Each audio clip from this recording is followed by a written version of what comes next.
বিথি অনেক অহংকারী, দেমাকি, এসব তথ্য ফাঁস করে দিলেন তিশার বান্ধবী লাইভে এসে।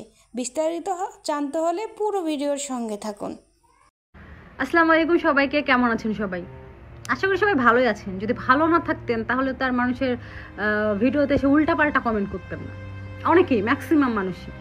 আমি একটা ভিডিও ছেড়েছিলাম কয়েকদিন আগে, ভেবেছিলাম আমি কিছু মানুষকে ছাড়া চলতেই পারবো না, কিন্তু এখন তারা সামনে দিয়ে গেলেও ইচ্ছা করে না কি একটা টাইপ ভয়েসের ভিডিও বানিয়েছিলাম। তো সেখানে তিশাও ছিল, তার জন্য মানুষ এতই কমেন্ট, নেগেটিভ কমেন্ট।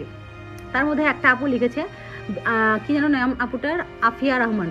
বিথি আপুকে মেনশন করলাম নাকি আপু? কেন আপনার মনে হলো বিথি আপুকে মেনশন করলাম? বিথি আপুর সাথে আমার কি হয়েছে যে বিথি আপুকেই মেনশন করতে হবে? আমি ভাবছিলাম যে আমি এগুলো রিপ্লে দিব না, কিন্তু এত পরিমাণ কি বলবো, ব্যাড বাজ, এত পরিমাণ ব্যাড কমেন্ট, তা বলার বাইরে। কেন এত ব্যাড বাজ করেন আপনারা, না জেনে না শুনে? প্রত্যেকটা মানুষের পার্সোনাল লাইফ তো থাকতেই পারে না, সেই সম্পর্কে কি হচ্ছে না হচ্ছে না জেনে কেন আপনারা এত ব্যাড কমেন্ট করেন? তার সাথে আমার ঝগড়া হয়েছে, তার সাথে আমার ঝামেলা হয়েছে, এটাকে আমি বলেছি? তার সাথে আমার কোনো ঝামেলা নেই, কোনো কিছুই নেই, ভালো সম্পর্ক। আমার একটা কাজের পারপাসে আমি ঢাকায় আছি, আপু রাজশাহীতে আছে, দ্যাটস ওয়াই তার সাথে আমার দেখা হচ্ছে না, ভিডিও হচ্ছে না, দ্যাটস মিন তার সাথে আমার ঝগড়া, তার সাথে আমার ঝামেলা। তিশার সাথে কেন ভিডিও করে না, তিশার সাথে কি সমস্যা, এটা নিয়ে আপনাদের বহুত সমস্যা।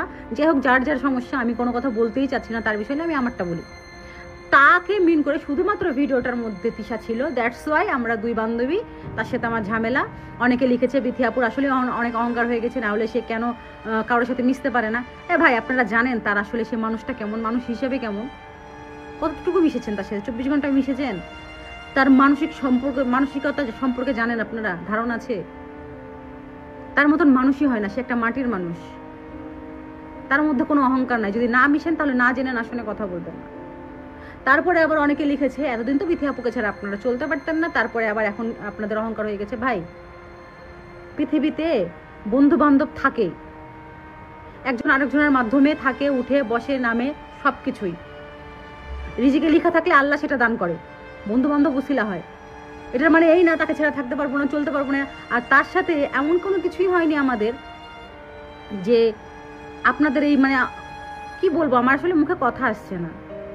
আপনারা এত ব্যাড কমেন্ট কিভাবে করেন, না জেনে না শুনে? তার সাথে সম্পর্ক যার যার জায়গায় সেই রকমই আছে, না জেনে না শুনে কোনো কথা বলবেন না। না বিথি আপু কোনো কিছু ক্লিয়ার করেছে, না আমরা কোনো কিছু ক্লিয়ার করি যে আমরা এর সাথে কথা বলি না, ওর সাথে সমস্যা, ওর সাথে ভিডিও করতে না দেখলে আপনাদের মনের মধ্যে এত কিছু। ভাই, প্রত্যেকটা মানুষের পার্সোনাল লাইফ থাকে, পার্সোনাল লাইফ ছেড়ে কি সবসময় তার সাথে ভিডিও করবে? কেন স্মৃতি আপুর সাথে করে না, কেন তিশা আপুর সাথে করে না, কেন আপনাদের সাথে ভিডিও দেখি না? ভাই, কি সমস্যা? যখন একসাথে হবো তখন ভিডিও করবো, একসাথে না থাকলে কি সারাদিন খালি ভিডিও মেক করে বেড়াবো? আমি এই ভিডিওটা ছাড়ার পরেই বিথি আপুর সাথে ভিডিও ছেড়েছি, তারপরে রুকায়ার ভিডিও ছেড়েছি। যদি আমাদের তার সাথে ঝামেলাই হতো, ভিডিও ছাড়তাম? আপনারা আউট, একদম কি বলবো, কোন লেভেলের আল্লাহ জানে। আমি আসলে আসছেন আমার একটু ব্যাড কমেন্ট করা বন্ধ করেন। তার সাথে আমাদের কারোই কোনো সমস্যা নেই, না জেনে না শুনে কথা বলবেন না। Thank you so much. ভিডিওটা কেমন লাগলো অবশ্যই ভালো লাগলে আপনার মতামত কমেন্ট করে জানান। আর যদি বেশি ভালো লাগে, নতুন নতুন ভিডিও পাওয়ার জন্য আমার চ্যানেলটা সাবস্ক্রাইব করে পাশে থাকেন।